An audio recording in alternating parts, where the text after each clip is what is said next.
बिस्मिल्लाहिर्रहमानिर्रहीम। अस्सलाम वालेकुम मेरे प्यारे सुनने वालों। आज मैं आपको यूरिक एसिड की अलामात, परहेज़ और इलाज के बारे में बताऊंगी। यूरिक एसिड है क्या? यूरिक एसिड एक ऐसी खामोश बीमारी है जो हमारे मुल्क में 40 साल की उम्र होते ही अक्सर लोगों में, ख़ासकर ख़वातीन में होना शुरू हो जाती है। अलामात। इसकी अलामात सबसे पहले पाँव की एड़ियों से ज़ाहिर होना शुरू होती है। दर्द एड़ियों से शुरू होता है और फिर घुटनों में और आहिस्ता आहिस्ता जिस्म के सब जोड़ों में शुरू हो जाता है। हमें परहेज़ करना चाहिए।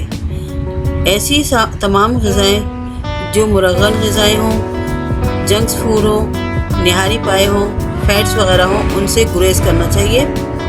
सफ़ेद छोले और चने की दाल भी अपनी ग़िज़ा में लेनी नहीं चाहिए। सफ़ेद चनों से अक्सर यूरिक एसिड बढ़ जाता है। इलाज। इसके इलाज के लिए मैं आपको 2 अच्छे नुस्खे बताती हूँ जो आसान भी हैं और सस्ते भी हैं और कारामद भी हैं।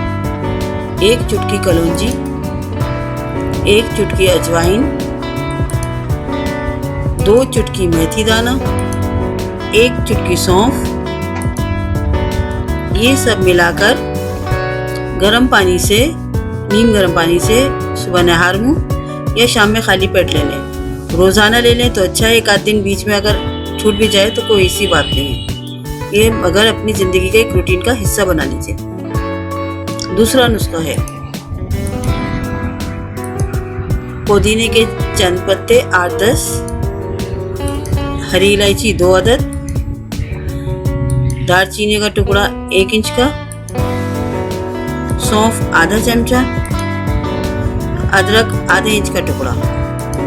ये सब मिलाकर 2 गिलास पानी में अच्छी तरह पका लें और दिन में 2 दफ़ा खाली पेट पी लें, सुबह, दोपहर या शाम। किसी भी वक्त आप 2-3 दफ़ा करके इसी पानी को पी सकते हैं। दोबारा पकाना हो दूसरे दिन तो ताज़ा पकाइए।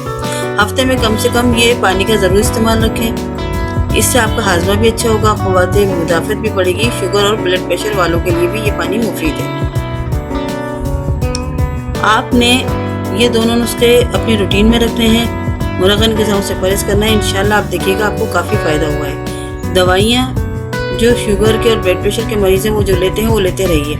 ये नुस्खे आप इस्तेमाल करेंगे तो आहिस्ता आहिस्ता आपकी दवाई में कमी आएगी और हो सकता है एक दिन वो दवाइयाँ ख़त्म भी हो जाएं, आपको खानी ना पड़े। लेकिन आप ये इलाज करते रहें, इंशाल्लाह फ़ायदा होगा।